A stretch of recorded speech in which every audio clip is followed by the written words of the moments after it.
Hello, this is Dr. Stanley Lang, and welcome to this video. This is a continuation in this series on whole person health. I have a question for you. What do you think is the single most important thing that you can do to either start or improve your exercise program? So I'd like to tell you a story. The context is a patient that I was seeing recently, that I've seen many times over the years, who has some physical reasons that are related to elevated blood sugar and elevated blood pressure, that she needs to lose weight, and she needs to start an exercise program. Now, in this case, she has successfully done the exercise before, but has fallen out of the habit. So she has to reestablish the habit. And this is the challenge because of the time of the year. It's at the time of this video, it's in the middle of winter, gets dark early.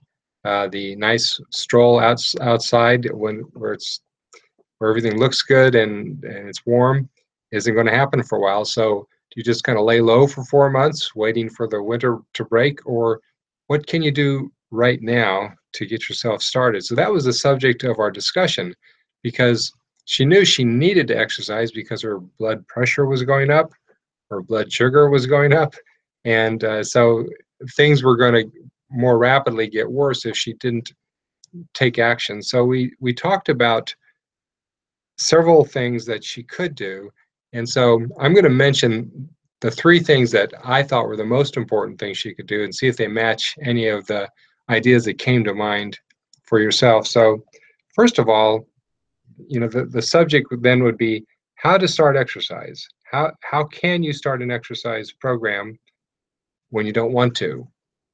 And so there are a few tricks that I've discovered over the years that can help get around the obstacles. Now, if you're not exercising on an almost daily basis, some sort of movement, then you're missing a lot of the opportunity you have for decreasing stress in your life, which is a major player in causing disease, but also missing all the other benefits that exercise can do for you physically and emotionally. So there are three things that we talked about today, and they include these three. Number one, focus on a core desire.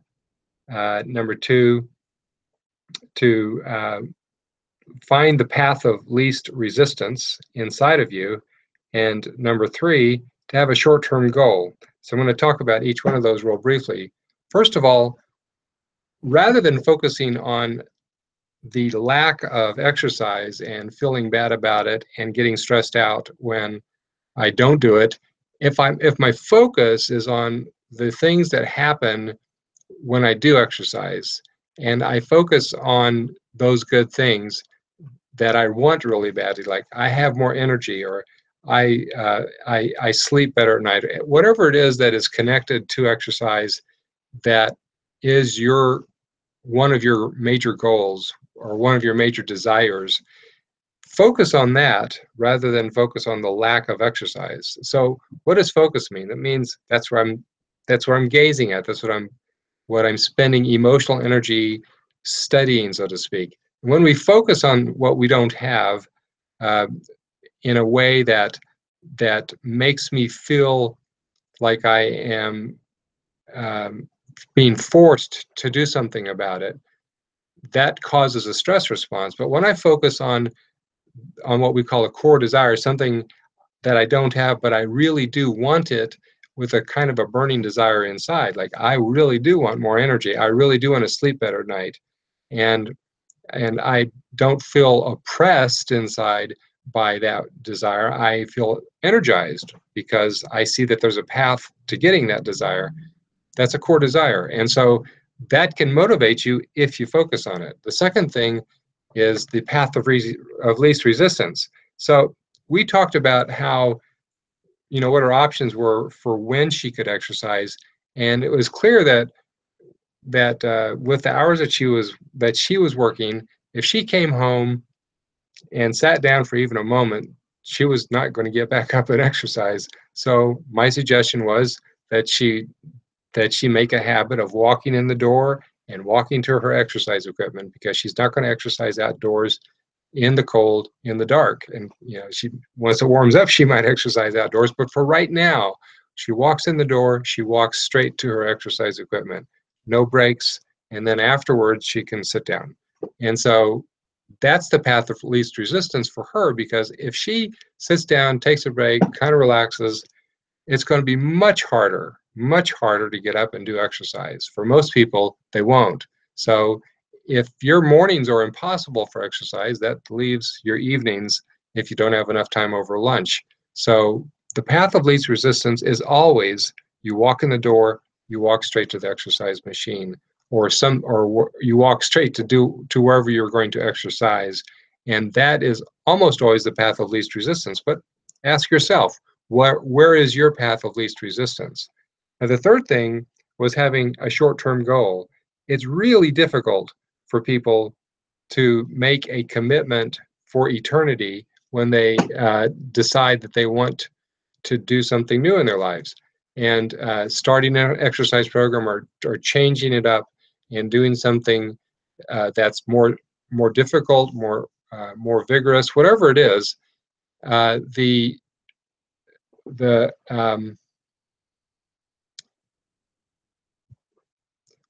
when you have a short-term goal, it has a completely different emotional reaction inside compared to the idea that I'm going to do this for the rest of my life.